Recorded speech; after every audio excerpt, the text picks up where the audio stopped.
Alhamdulillah, bersyukur kita kepada Allah Subhanahu wa taala.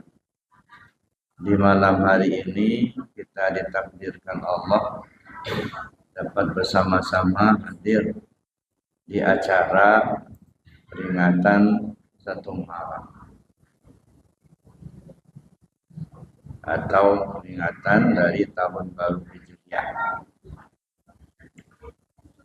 Pertama, tentu kita sepakat bahwa tahun baru Hijriah atau tahun Hijriah ini adalah milik umat Islam. Karena itu maka kita perlu membiasakan penanggalan Hijriah. Kita lebih familiar Masehi ketimbang Hijriah. Ya. Kalau ditanya bulan ke-8 Masehi pasti semuanya langsung jawab Agustus. Tapi kalau ditanya bulan ke-8 Hijriah, bulan apa?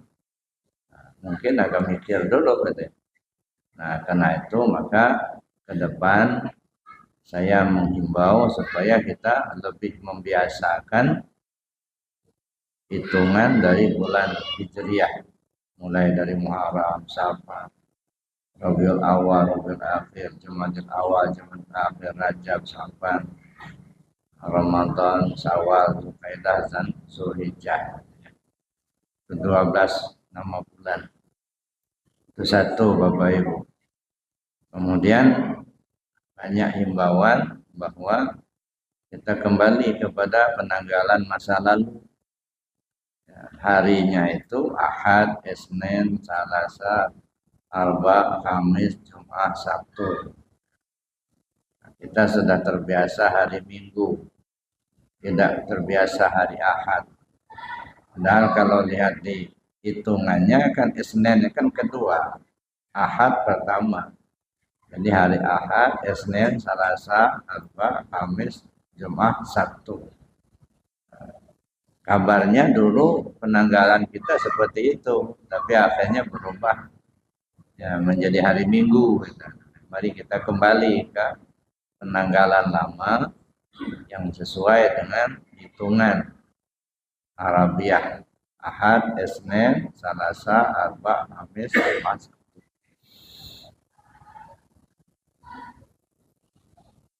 Bulan Muharram ini adalah bulan istimewa karena banyak kejadian-kejadian di bulan Muharram seperti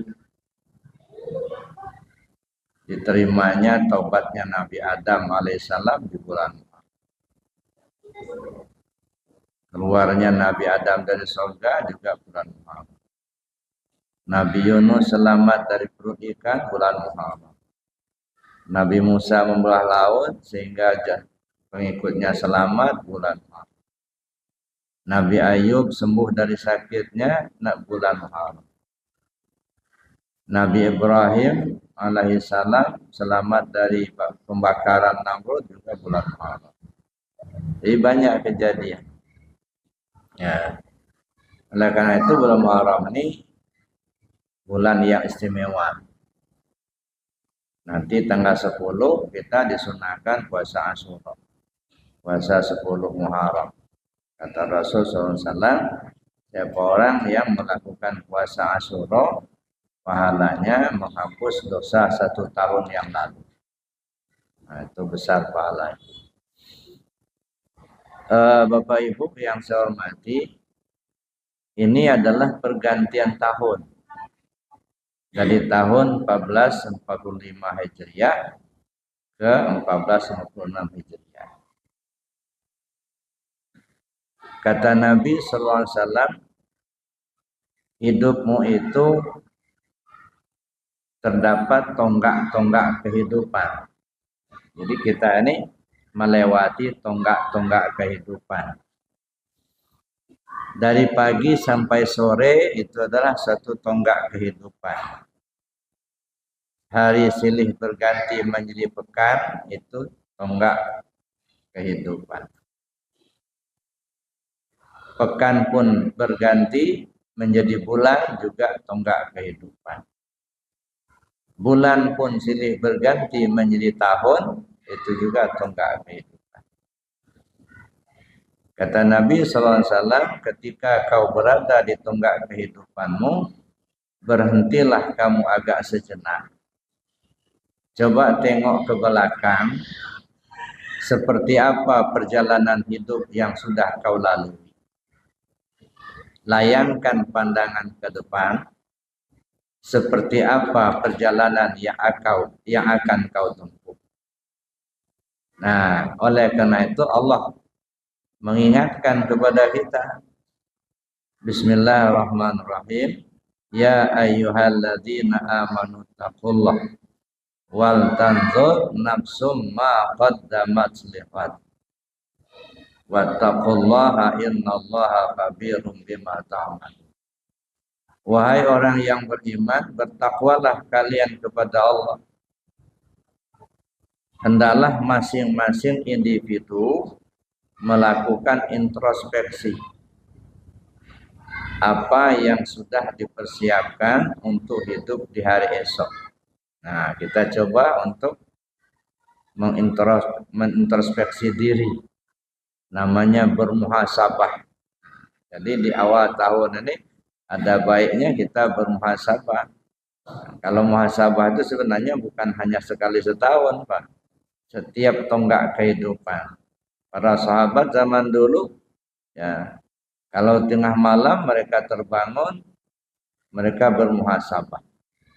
Bagaimana cara bermuhasabah? Macam-macam yang mereka lakukan. Salah satunya Sayyidina Umar radhiyallahu anhu. Dalam riwayatnya, beliau kalau tengah malam terbangun, sholat malam. Setelah selesai sholat malam, beliau bermuhasabah. Kadang cambuk unta di tangannya atau pemukul di tangannya, tangan kanannya. Sambil dia bermuhasabah. Caranya bagaimana? Beliau membayangkan mulai bangun pagi tadi, jam berapa bangunnya, apa yang diperbuat, setelah bangun melakukan mandi misalnya, sholat selai macam, lalu pergi kemana, terus sampai siangnya apa yang dilakukan, pernah ngomong apa, pernah berbuat apa, sampai sorenya, sampai malam, sampai tidur. Direnungkan, dibayangkan apa yang sudah diperbuat tadi. Kalau ternyata terdapat ada perbuatan yang salah, yang dilakukan oleh kaki, salah melangkah, dipukul-pukulnya kakinya sambil menangis.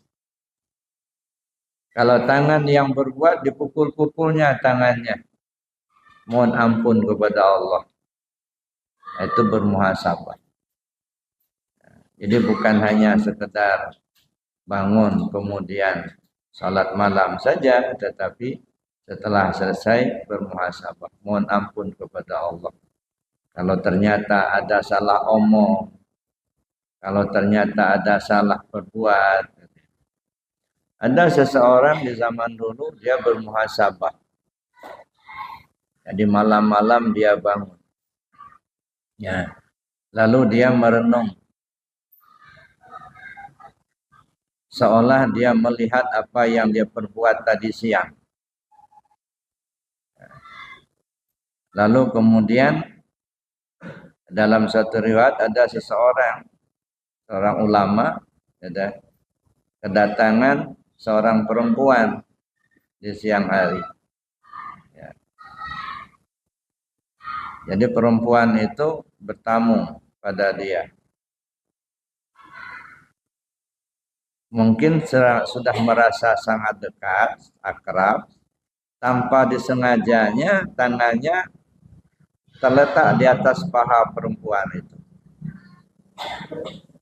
Ketika dia muhasabah malam hari, kebayang bahwa dia siang tadi kedatangan tamu, kemudian dia kebayang tangannya terletak di atas paha si perempuan itu. Akhirnya dia menangis, kemudian dia bikin api unggun, bakarnya kayu, api sedang menyala, dimasukkannya tangannya. Ini hukuman, kamu telah salah meletakkan tangan. Masya Allah, Bapak Ibu. Begitu mereka menyiksa dirinya karena takut kepada siksaan Allah. Nah, mungkin kita tidak sanggup seperti itu. Paling tidak kita mohon ampun kepada Allah atas segala perbuatan yang mungkin sudah salah melangkah. Karena itu di awal tahun ini kita coba untuk mengintrospeksi apa yang harus kita introspeksi. Kalau kita memperhatikan ayat tadi, ya ayyuhalladzina amanu taqullah wal tanzur nafsum ma qaddamat lighad. Wahai orang yang beriman, bertakwalah kamu kepada Allah dan hendaklah masing-masing individu melakukan introspeksi apa yang sudah dipersiapkan untuk hidup di hari esok. Nah, saya kira itu poinnya. Apa yang sudah kita persiapkan untuk menempuh kehidupan masa depan. Masa depan yang dimaksudkan di sini adalah akhirat. Hidup di akhirat nanti. Ya. Sebab bagaimanapun manusia ini pasti akan mengakhiri kehidupan di atas dunia ini. Kullu nafsin za'iqatul maut. Setiap yang bernyawa pasti akan mengalami kematian. Ibu-ibu mau mati enggak? Mau. Ya, kalaupun dibilang enggak mau pasti mati juga. Enggak mau ya, umpamanya gitu ya. Datang waktunya mati juga. Ya, dan juga kalau nggak mati-mati orang sudah habis di dunia, tinggal kita sendiri, nah repot pula kan. Mungkin nunggu-nunggu kapan giliran saya. Kayak dulu Pak, ada bibi saya, ya umurnya memang sudah agak lanjut, mungkin sudah hampir 90 tahun umurnya. Nah jadi dia ini sudah lanjut usia. Jadi saya pulang waktu itu, ya dalam keadaan sakit. Nah, saya bilang, ya saya doakan mudah-mudahan bibi cepat sembuh. Ya Allah panjangkan umurnya. Ya. Jangan kata, jangan dipanjangkan lagi umur. Jangan, kata. Saya sudah kepingin pulang kata dia. Masya Allah. Jadi rupanya gitu, salah satu ciri orang mendekati kematian tidak takut akan mati. Pak. Kalau masih takut mati belum kayak. Kalau sudah nggak takut lagi akan mati, kayaknya sudah waktunya. Jadi Bapak Ibu yang saya hormati, apa yang kita mau persiapkan? Sebab yang namanya kematian itu pasti. Ya, tidak ada jalan bagi kita untuk menghindar. Yang bisa kita perbuat hanyalah mempersiapkan diri menghadapi pintu kematian. Itu saja. Sebab dunia ini kan ibarat ladang. Jadi dunia ini ibarat ladang. Akhirat tinggal menikmati hasil. Jadi tidak ada kesempatan lagi kita untuk berladang di akhirat. Jadi apa yang kita tanam sekarang, buahnya nanti di akhirat. Kalau tanam kebaikan, buahnya pasti baik. Kalau nanamnya kejelekan, nah buahnya pasti jelek. Ibarat berkata orang, ya kalau bahasa Lampungnya, opaulah ayauleh. Apa yang kita usahakan hari ini, pada saatnya nanti kita terima. Nah makanya Bapak Ibu yang saya hormati, kita perlu untuk mempersiapkan diri. Paling tidak ada 4 hal yang harus kita persiapkan. Yang pertama, carilah alamat kemana kita pergi sesudah mati. Saya kira ini yang penting dulu kan. Alamatnya kemana? Bapak Ibu kalau mati nanti rencananya kemana? Ke surga. Udah pernah ke sana? Ini yang sering saya tanyakan, apalagi kalau takziah. Bapak Ibu, kalau mati nanti rencana kemana? Dapat dikatakan 99,9% jawabnya ke surga. Surga itu makhluk Allah, bukan ke sana arahnya. Surga itu kenikmatan. Ya. Surga itu rahmat Allah, pemberian Allah di surga. Tapi alamat yang kita tuju bukan surga. Gambaran surga ini gambaran saja.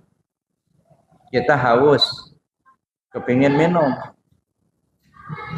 Lalu kemudian kita minum, nikmat. Nah, itulah gambaran kenikmatan. Ya. Kadang-kadang yang kita rasakan sekarang saja Bapak Ibu ya. Makanan enak, tapi kita nggak enak makan. Makanan enak, banyak, tapi nggak enak makan. Umpamanya orang sakit, ya, ditawarkan apa saja makan nggak selera. Nah inilah kita, ini kelebihannya. Kalau sudah sakit, banyak yang menawarkan mau makan apa. Tapi kalau sudah sehat, makan aja, ditegur pula makan terus kerjanya. Lagi nggak enak makan, ditawar-tawarin. Minta api ini kok. Mau makan apa? Ini namanya orang nggak selera. Makanan enak tapi merasa tak enak. Itu bukan surga. Makanya lebih baik kita menyembelih ayam sakit asal kita sehat daripada menyembelih ayam sehat tapi kita sakit. Ayam sakit disembelih, insya Allah habis juga, Pak. Tapi kalau ayam sehat disembelih, kitanya yang sakit, aduh baunya saja udah enak, nggak selera. Jadi surga itu sebuah kenikmatan. Makanya kenapa di dalam surga itu nggak ada bidadaranya? Kalau bapak-bapak kan dapat bidadari ya. Bidadari kan bapak-bapak. Tapi ibu-ibu nggak ada bidadaranya. Kenapa? Kenapa nggak minta, Bu? Karena begini, kenikmatan, kesenangan laki-laki itu perempuan. Tapi kalau kesenangan perempuan bukan laki-laki, tapi duit. Nah, biarlah lakinya nggak pulang, asal ninggalin duit. Pulang terus tapi nggak bawa duit, ribut. Nggak pulang-pulang tapi ngirim terus, nggak apa-apa. Yumtahanul mar'atu bizahab wa yumtahanur rajulu bin nisa. Perempuan diuji dengan duit, laki diuji dengan perempuan. Makanya laki-laki yang kaya raya, banyak duitnya, badan sudah tua, biarlah banyak duitnya habis, yang penting dapat yang muda. Nggak apa-apa, kenapa? Puncak kesenangannya itu perempuan. Kalau perempuan enggak, ya dah. Biarlah tua, yang penting duitnya banyak. Beda gitu ya. Kalau laki-laki biarlah duitnya habis banyak, yang penting dapat perempuan yang muda. Kalau yang perempuan lain, biarlah yang tua, yang penting duitnya banyak. Makanya di surga itu perempuan nggak dapat bidadara, yang ada itu perhiasan. Ya, ada emas, intan, berlian, yakut, jamrud, masya Allah, gitu ya. Airnya mengalir dengan indah, taman-taman yang indah, itulah kesenangan. Jadi surga itu adalah sebuah kesenangan. Dan bisa kita rasakan sekarang. Pernah nggak Bapak Ibu mengalami kadang-kadang senang, kadang-kadang sedih, gitu ya? Ya kan? Nah, ketika senang itulah gambaran surga, bayangan. Ya, bayangan surga senang. Tapi ketika sedih, sakit, itu gelisah, itu bayangan neraka. Maka kadang-kadang mungkin kita ini kadang-kadang masuk surga, kadang-kadang masuk neraka. Nah, ya. Jadi itu adalah suatu kenikmatan. Itu bukan tujuan. Itu bukan. Tujuannya kembali ke Allah. Ya ayyatuhan nafsul mutmainnah irji'i ila rabbiki radiyatan mardiyah. Fadkhuli fi ibadi wadkhuli jannati. Ke sana arahnya. Wahai jiwa yang tenang, kembalilah kau ke Tuhanmu. Ke sana alamat yang kita tuju. Kembali ke Allah. Ya. Ya ayyatuhan nafsul mutmainnah irji'i, kembalilah kau ke Tuhan. Nah, setelah kita kembali kepada Allah, fadkhuli fi ibadi. Nah, sekarang kalian masuklah dalam komunitas hamba-hambaku, kata Allah. Masuk dalam komunitas hamba-hamba Allah. Gabung kita dengan mereka-mereka yang sudah dapat ridho Allah. Ngumpul kita bersama-sama para anbiya, para mursalin, para aulia, para syuhada, para soleh. Nah, itu teman-teman kita. Fadkhuli fi ibad. Nah, sudah bergabung dengan mereka, baru dipersilakan wadkhuli jannati. Yang ketiga itu. Enggak ujuk-ujuk langsung masuk surga. Ilustrasinya, ini ilustrasinya saja. Sudah sering kita alami kalau lebaran, biasa mudik pulang kampung. Kenapa mudik? Ingin ketemu ayah bunda. Ingin ketemu keluarga di kampung. Terutama ayah bunda lah. Nah, kita pulang, ketemu ayah bunda. Kita senang ketemu ayah bunda pun senang menerima kehadiran kita. Radiyatan mardiyah. Setelah ketemu dengan ayah bunda, apa kata ayah bunda kita? Nah, itu di ruang dalam itu udah ngumpul tuh adik-adikmu, keponakanmu, bibimu, pamanmu. Gabung dulu dengan mereka. Coba cerita gimana kabar di rantau. Nah, ini kan. Gabung dengan mereka. Fadkhuli fi ibadi. Sudah gabung, nanti nak kalau mau istirahat itu di kamar depan aja. Itu lampu sudah terang, sudah diganti boklamnya, spray sudah dipasang, gitu. Silakan masuk ke kamar depan aja. Disuruh setelah kita bergabung dulu. Nah, makanya Bapak Ibu yang saya hormati, pertama kali ketemu Allah dulu. Ya, ke sana alamat yang dituju. Tapi kita ketemu Allah itu jangan nunggu di akhirat, Pak. Sekarang. Maka sering saya katakan yang namanya kembali ke Allah itu bukan mati. Mati itu ajal, batas waktu untuk kembali kepada Allah. Kalau sampai ajal tiba kita tidak kembali ke Allah, khawatir sampai akhirat gak bakal balik. Maka nabi hadi a'ma wa huwa fil akhirati a'ma wa adalla sabila. Siapa orang yang buta tentang Allah di dunia ini, di akhirat pun dia buta dan akan menempuh jalan sesat. Kalau enggak kenal Allah sekarang, jangan harap mau kenal Allah di akhirat. Kan jelas dikatakan Allah, maka nabi hadi ama wa huwa fil akhirati ama wa adalla sabil. Siapa orang yang buta tentang Allah di dunia ini, enggak kenal Allah sekarang, di sana pun jadi buta dan akan menempuh jalan sesat. Nauzubillah, tsumma nauzubillah. Makanya diwanti-wanti betul sama Allah. Wala tamutunna illa wa antum muslimun. Sering kita terjemahkan, janganlah kau mati melainkan kamu dalam beragama Islam. Ya boleh-boleh saja namanya terjemahan. Tapi kalau menurut saya enggak itu maksudnya.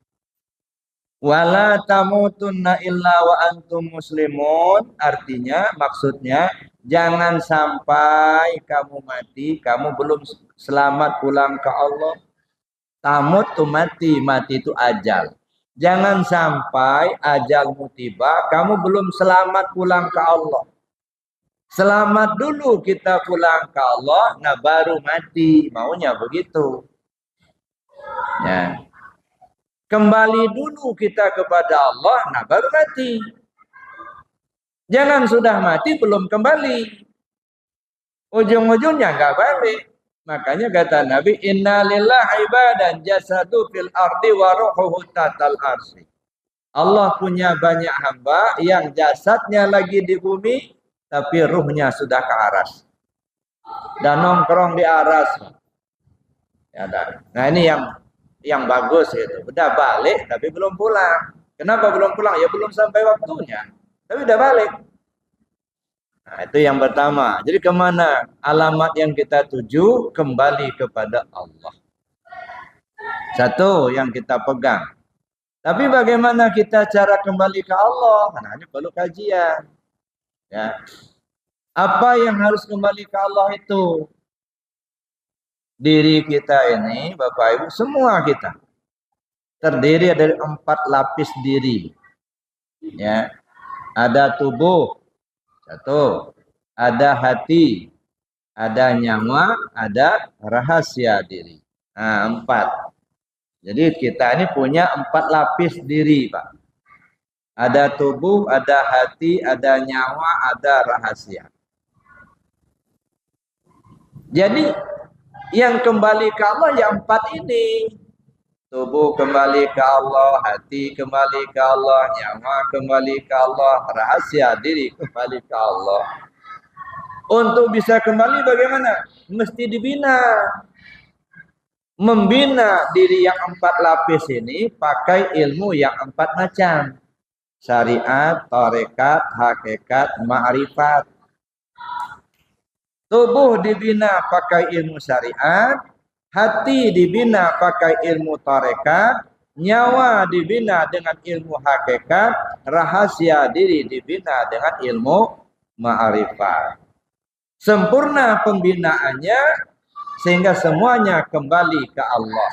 Tubuh kembali ke Allah, hati kembali ke Allah, nyawa kembali ke Allah, rahasia diri kembali ke Allah. Ini yang harus kembali, Pak. Maka saya bilang tadi kembali ke Allah itu bukan mati. Tubuh kembali ke Allah. Bagaimana tubuh kembali ke Allah? Aktivitas kehidupan dalam keseharian telah mengacu kepada aturan Allah dan Rasul. Yang halal ambil, yang haram buang. Perintahnya laksanakan, larangan tinggalkan. Kalau itu sudah kita lakukan dalam kehidupan kita, satu dimensi berhasil. Tubuh sudah kembali ke Allah. Tapi kalau sholatnya enggak, puasanya enggak, judinya rajin, gitu. Malingnya tiap malam, misal. Tubuh aja belum balik, apalagi hati. Gitu. Maka ini yang harus kita usahakan pertama. Usahakan gimana caranya supaya tubuh balik dulu. Kembali ke Allah. Cara kembali ke Allah, ikuti petunjuk dalam ilmu syariat. Jadi ilmu syariat itu, Bapak Ibu, aturan yang mengatur kehidupan zahir, kehidupan nyata. Mana yang halal, mana yang haram, mana yang sah, mana yang batal, mana yang wajib, mana yang sunat. Itu semuanya itu hukum fikih, hukum syariat. Jadi kalau fikih, hukum syariat itu mengatur tubuh. Jadi kalaupun kita ngaji, ya, kalau yang kita kaji itu menyangkut ucapan dan perbuatan, itu syariat semua itu, Pak. Berapa tahun pun kita ngaji, ganti-gantilah penceramahnya. Kalau yang kita kaji itu berkisar ucapan dan perbuatan, udahlah, itu syariat melulu itu. Umpamanya begini, hari ini kita belajar cara berwudu, besok kita belajar cara melaksanakan sholat, besok lagi belajar tahsinul Quran, membaguskan bacaan Al-Quran. Besok lagi kita belajar tafsir. Besok lagi kita belajar penyelenggaraan jenazah. Besok lagi belajar fikih munakahat. Besok lagi fikih mawaris. Wah, itu syariat semua itu. Kalaupun gurunya banyak, Waktunya sudah lama ngaji, tapi kalau yang dikaji itu kaji, itu syariat melulu itu. Kalau ibarat buah, ini ilmu kulit nih. Itu yang kelihatan. Ya, jangan terjebak kita di sini, Pak. Banyak yang harus kita kaji, banyak yang harus kita ketahui. Kalau kita terjebak di sini, habis umur kita nggak masuk ke dalam. Pada ini kan kulit nih. Kan ada dalam agama kita mengenal Islam, iman dan ihsan. Itu rukun agama, arkanuddin kan gitu.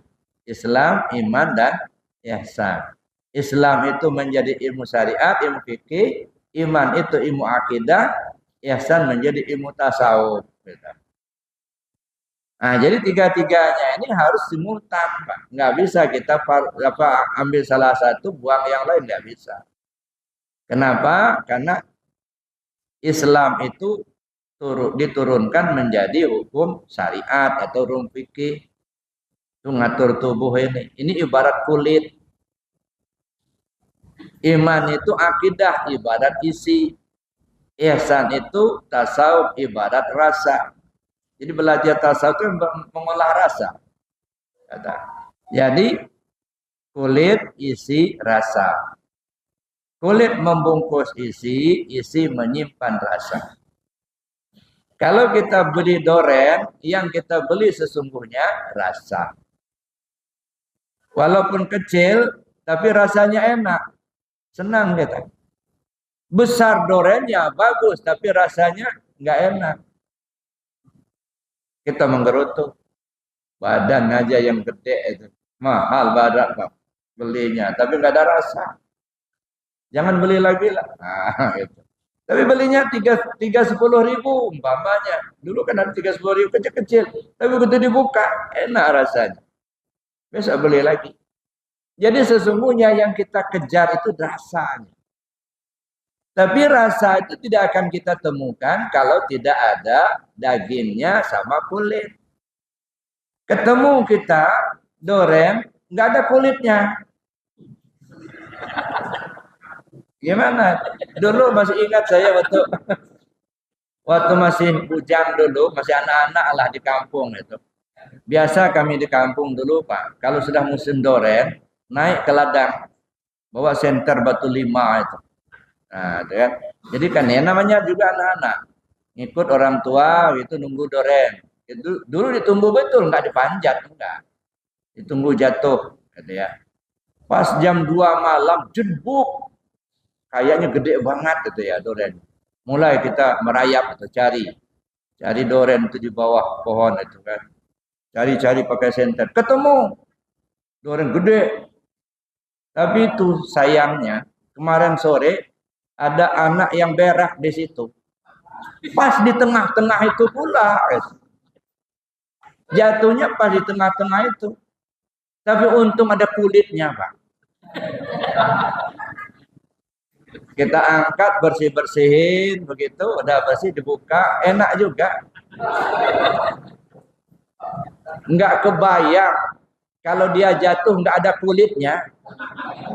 Mana yang kemarin sore, mana yang baru jatuh.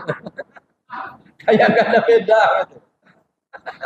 Nah di situ pentingnya kulit, Pak. Jadi nggak boleh diabaikan yang namanya syariat itu. Karena itu pekerjaan tubuh. Kalau tubuh kita masih ada, itu syariat mesti, Pak. Banyak saya dengar orang ketakutan belajar tasawuf. Gitu. Kenapa takut? Pertama takutnya gila. Yang kedua bid'ah. Jadi isi otaknya cuma dua itulah. Gila sama bid'ah. Jangan belajar tasawuf gila kamu nanti. Kata siapa? Kata orang. Kata orang. Dia sendiri belum ngalamin. Jangan belajar tasawuf bid'ah. Kata siapa? Kata orang.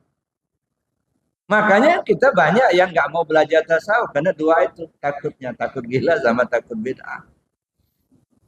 Bapak Ibu yang saya hormati, saya kira nggak perlu kita takuti. Nah, kenapa? Karena itu merupakan bagian daripada ajaran agama kita. Ya, belajar tasawuf. Nah, jadi kembali kita kepada pokok persoalan tadi. Pertama, tubuh dibina pakai ilmu syariah. Tujuannya apa? Supaya tubuh ini selamat, Pak. Maka syariat itu kan jalan. Jalan bagi tubuh. Ini haram, ini halal. Nah, yang haram jangan dilakukan. Kalau dilakukan yang haram, misalnya maling, ya, kita lakukan. Begitu kita maling, kedapatan sama orang, digebuk, berdarah-darah. Kan nggak selamat jadinya. Coba kalau nggak maling, kan nggak kena gebuk. Nah, makanya syariat itu jalan bagi tubuh. Nah, kalau ini sudah kita lakoni, sudah kita laksanakan, alhamdulillah yang perintahnya sudah kita laksanakan, yang sholat, yang puasa, alhamdulillah sudah pula menunaikan ibadah haji, yang halal saja yang kita pakai, yang kita ambil, yang haram nggak pernah kita ambil. Satu dimensi berhasil, pertahankan itu. Ya. Masuk ke dimensi kedua, hati kembali ke Allah. Nah, ini agak lebih sulit ini. Hati kembali ke Allah itu artinya terpaut hati hanya kepada Allah. Nak nyangkut lagi hati ini kepada yang lain, Pak. Tak tersangkut dengan duit, tak tersangkut dengan jabatan, tak tersangkut dengan harta, enggak. Hati hanya tersangkut ke Allah. Ya, ini yang lebih sulit, Pak. Jadi kalau di tubuh ini, kalau dalam kajian tasawuf, ya kita mengembalikan pinjaman. Tapi kalau di hati menghilangkan sangkutan. Kalau mengembalikan pinjaman relatif gampang. Mana pinjaman? Sifat 7 yang ada di diri kita ini adalah pinjaman. Qadrat, iradat, ilmu, hayat, sama, basor, kalam. Kita melihat, mata melihat. Apa mata itu melihat? Zahirnya iya. Tapi setelah kita telusuri, enggak, Pak. Bukan mata rupanya yang melihat itu. Kenapa bukan mata yang melihat? Nah, coba perhatikan mayat. Mata mayat kan masih ada. Tapi mata mayat sudah tak melihat lagi. Itulah membuktikan bukan mata yang melihat. Telinga. Telinga kita ini mendengar tidak? Kata kita iya. Tapi coba renungkan, coba perhatikan. Benarkah telinga kita ini yang mendengar? Kita perhatikan lagi mayat. Mayat masih ada telinganya, tapi telinga mayat sudah tidak mendengar lagi. Itu menunjukkan sesungguhnya bukan telinga yang mendengar. Yang melihat itu basor, sifat Allah. Yang mendengar itu sama sifat Allah. Apakah kaki kita ini kuat berdiri? Ya. Apakah kaki ini bisa berjalan? Menurut kita iya. Tapi begitu tertelusuri, bukan, Pak. Bukan kaki yang berjalan. Nyatanya mayat masih punya kaki, tapi nggak bisa jalan. Itu menunjukkan bukan kaki yang berjalan. Ya. Nah, oleh karena itulah maka ini pinjaman semua. Kita punya basar dari Allah, melihat kita basar Allah, mendengar kita sama Allah. Kuasa kita ngangkat tangan, kuasa kita melangkah, itu kodratnya Allah. Ada keinginan kita, ingin datang ke masjid, ingin kita beli rumah, ingin kita tahu, itu iradatnya Allah. Tahu kita baca ini dan baca itu ilmunya Allah. Ya, hidup tubuh kita itu hayatnya Allah. Coba renungkan, Bapak Ibu punya ruh enggak? Ibu punya ruh? Ada kan? Ada ruh. Ruh Ibu bukan? Bukan, Bapak punya ruh apa enggak? Punya. Punya Bapak?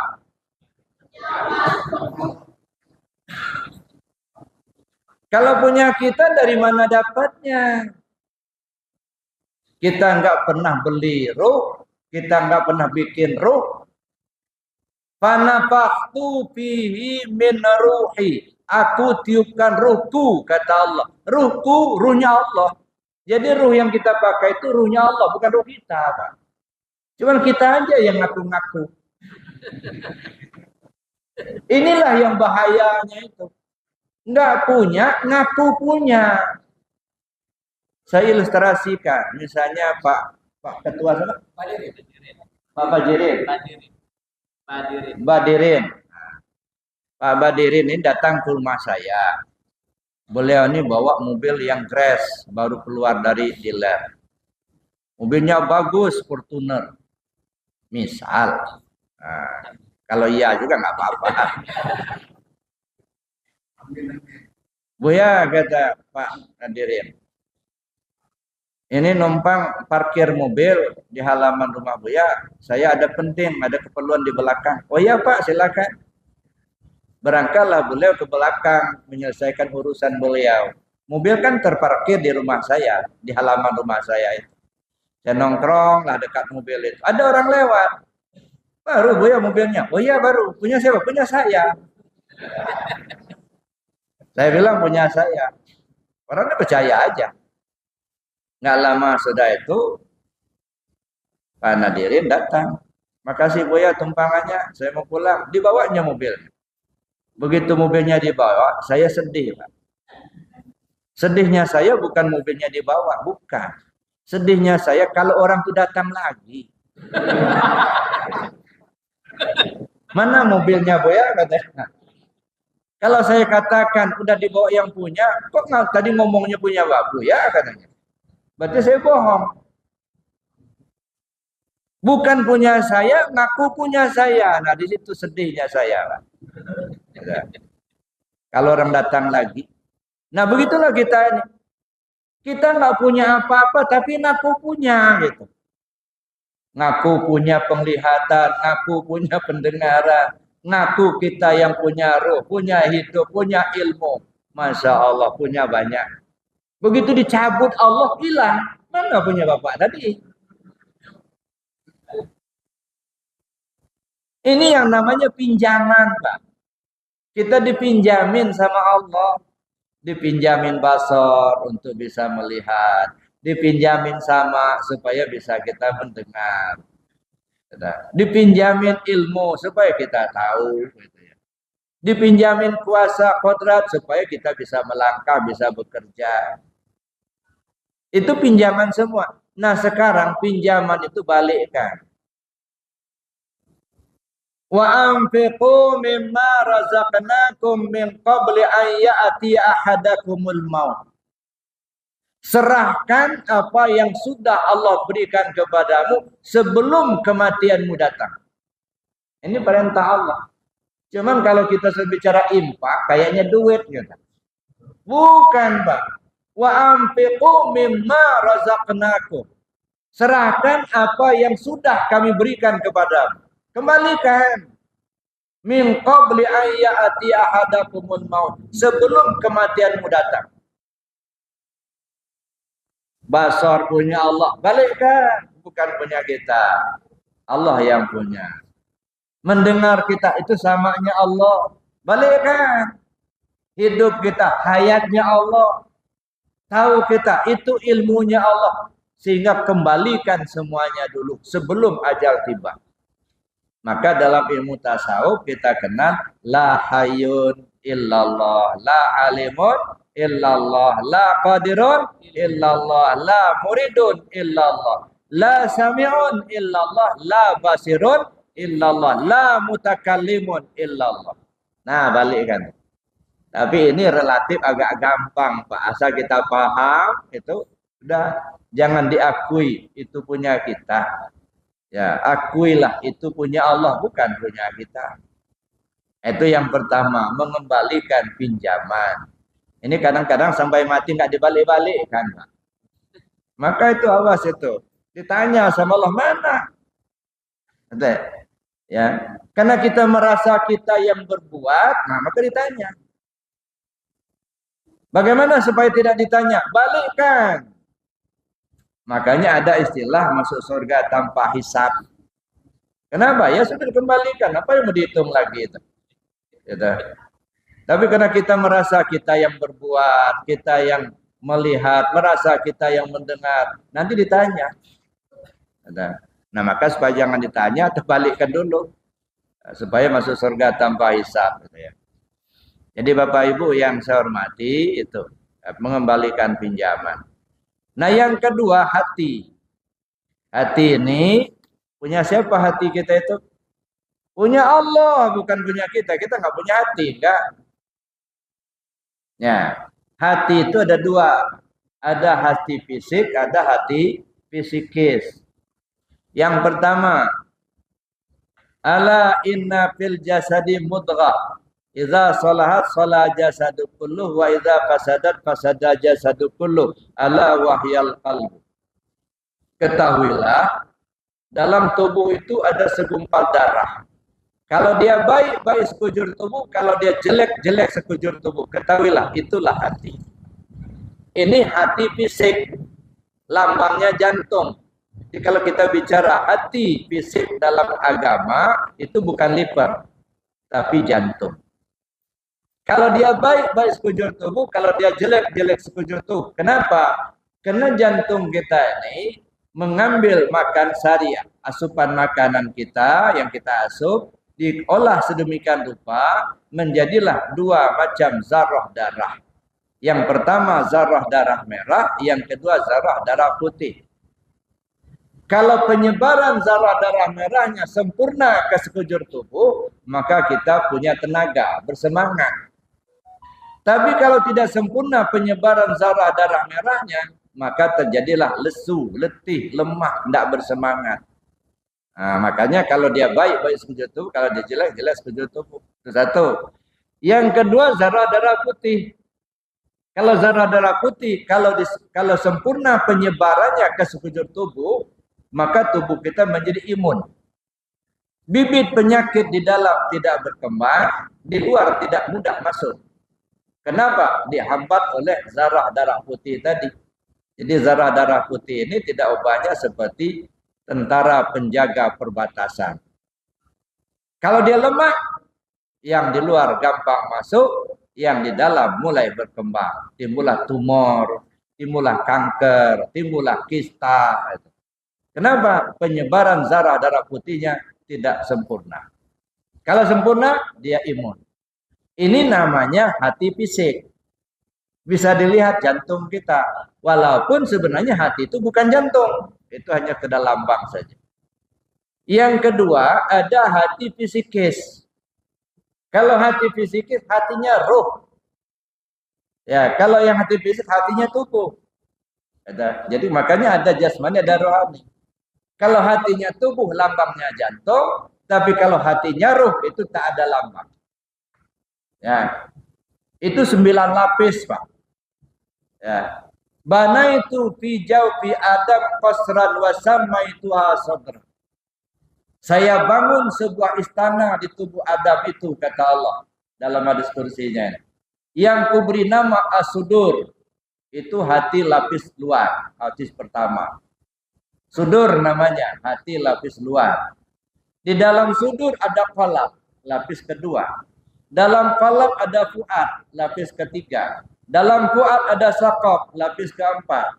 Dalam saqaf ada luban, lapis kelima. Dalam luban ada sir, lapis keenam. Dalam sir ada sirusir, lapis ketujuh. Dalam sirusir ada nur, lapis kedelapan. Dalam nur ada aku, kata Allah, la ilaha illa ana. Itulah hati yang sesungguhnya, yang kita sebut hati nurani. Ya. Jadi hati kita yang disebut oleh Rasul, qalbul mu'minin baitullah. Hati si al-mu'min. Si al-mu'min itu apa? Ruh kita. Hatinya ruh kita itu baitullah. Itulah baitullah yang asli. Itu hati itulah. Kalau baitullah yang di Mekah, Nabi Allah Ibrahim yang bangun. Itu batu disusun kalau itu. Tapi hati yang asli, Ka'bah yang asli, Baitullah yang asli, itulah hati kita. Qalbul mu'minin Baitullah. Hati si al-mu'min itulah Baitullah. Nah, cuman banyak orang tawafnya di sana, di yang aslinya nggak pernah tawaf. Ya. Jadi Bapak Ibu yang saya hormati, itu makanya hati yang fisikis ini itu 9 lapis. Nah, makanya Wukuf di Arafah itu mesti tanggal 9, Pak. Wukuf itu kan berhenti. Di mana kita berhenti? Di padang Arafah. Kepada siapa berhenti? Kepada Allah. Di mana kita berhenti? Di alam ma'rifat. Nah, gitu. Makanya ada orang yang sudah haji tapi belum ke Mekah, banyak yang pulang dari Mekah tapi belum haji. Hanya ganti biji putih aja. Minum dulu, Pak.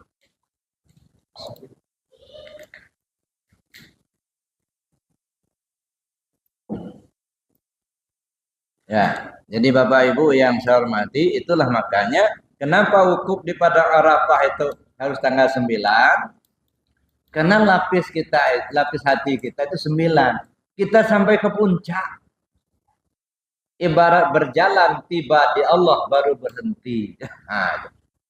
Nah, berhenti kita isyarat gitu. Makanya Masya Allah Bapak Ibu ya luar biasa sebenarnya haji itu. Kalau betul-betul kita pahami. Ya, tapi bagi mereka yang nggak paham itu seolah-olah main-main, Pak. Ya, makanya ada orang yang seolah-olah meremehkan. Janganlah. Itu kan merupakan isyarat semua itu. Yang namanya fikih itu, Pak, itu isyarat. Ya, ada isi. Apalah artinya ibarat doren tadi kulitnya bagus kalau nggak ada isinya. Syariatnya bagus. Bacaannya fasih, tumakninahnya sempurna, selalu di awal waktu, benar menurut syariat. Tapi apakah hakikatnya sudah benar? Tunggu dulu. Belum tentu. Jangan sampai bagus kulitnya tapi nggak ada isi, Pak. Itu kita khawatirkan. Nggak apa-apa kulitnya busuk-busuk dikit tapi isinya bagus. Daripada kulitnya bagus nggak ada isi. Nah, ya. Ibarat kodoren tadi agak busuk-busuk dikit tapi isinya bagus. Lebih bagus itu daripada kulitnya bagus. Ada apa di bambu kuning itu? Bagus benar itu. Kulitnya bagus, tampuknya bagus, durinya nggak ada yang lecet. Murah lagi itu. Kali 15.000 berapa itu? Ambil itu belah kosong plastik, Pak.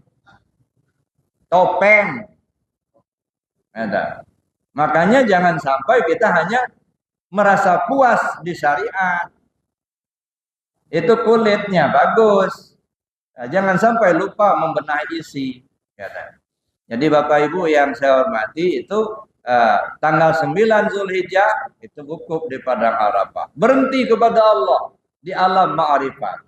Setelah wukuf apa yang dilakukan di situ? Berangkatlah kita Muzdalifah, ngambil kerikil. Ya dah.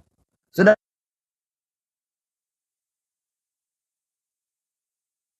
Aqabah melempar.